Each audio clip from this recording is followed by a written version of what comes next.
Qui es-tu? Je m'appelle Magali Etchevers, je suis coach professionnelle, formatrice, facilitatrice en intelligence collective et dirigeante du cabinet Coach de Pépite, qui est un cabinet de conseil, de coaching et de formation spécialisé dans l'accompagnement des collectivités territoriales.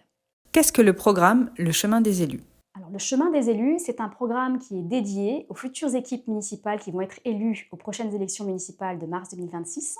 C'est un programme que j'ai conçu pour aider les élus à prendre leur poste sereinement. On va travailler sur leur rôle, leur mission, leur périmètre d'action, leurs responsabilités.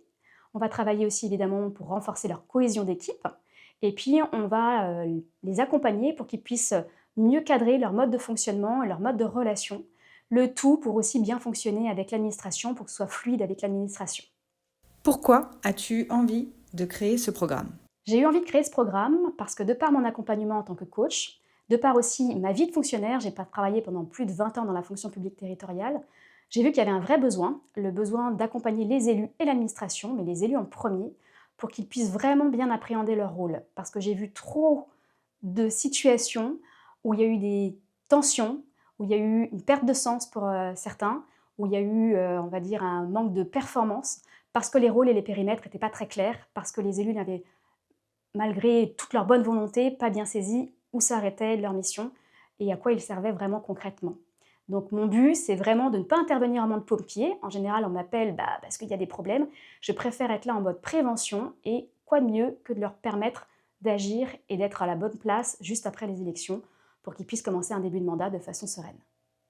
Quels sont les bénéfices attendus? Les bénéfices attendus vont être les suivants, donc une meilleure cohésion d'équipe, une vision stratégique et politique claire et partagée pour donner une feuille de route claire à l'administration, et puis leur donner des clés pour qu'ils puissent s'autoréguler dans leur fonctionnement et gérer les différentes situations qu'ils vont pouvoir voir venir ou vivre pendant leur mandat. Quelle est la particularité de ton accompagnement? Mon accompagnement est particulier parce que je suis et coach et formatrice et ancienne fonctionnaire. Et donc, du coup, je connais particulièrement bien les enjeux, le fonctionnement des collectivités territoriales et je mets toujours une patte de coaching dans mes formations. Ça ne va pas être une formation classique.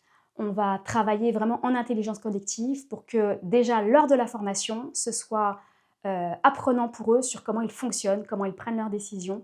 C'est une formation très dynamique, conviviale, où on en ressort évidemment tous avec plein de belles choses, on en ressort grandi et surtout le collectif en ressort grandi. Peux-tu nous donner un exemple concret d'un accompagnement que tu as fait?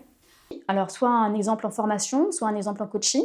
En formation, j'ai déjà animé des formations pour les membres du CODIR et pour les élus, pour qu'ils puissent vraiment comprendre la définition des rôles, des missions, des périmètres, parce qu'il y avait des petits couacs. On va dire que les élus n'avaient pas forcément totalement bien compris quels étaient leurs périmètres d'action et avaient tendance un peu à débarquer dans les bureaux des fonctionnaires et à être un peu trop dans la mise en œuvre et non pas sur la vision stratégique. Donc ça, on a un peu refluidifié tout ça.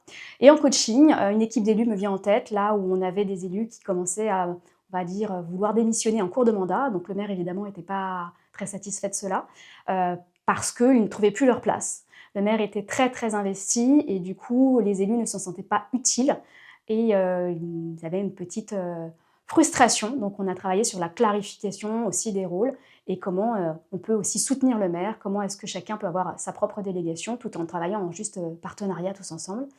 Et on a travaillé aussi avec les membres du CODIR derrière pour que tout ça retrouve une performance collective et un meilleur service rendu à la population. Et si on veut en savoir plus? Pour en savoir plus, il suffit de me contacter, soit sur mon profil LinkedIn, car je ne sais pas le dire, désolée, donc voilà, soit en m'appelant directement pour qu'on discute, pour qu'on puisse aussi voir quels sont vos enjeux, vos besoins, et que le parcours puisse être adapté à vos spécificités. Donc vous pouvez me retrouver sur les réseaux, sur mon site internet, ou m'appeler, c'est le mieux.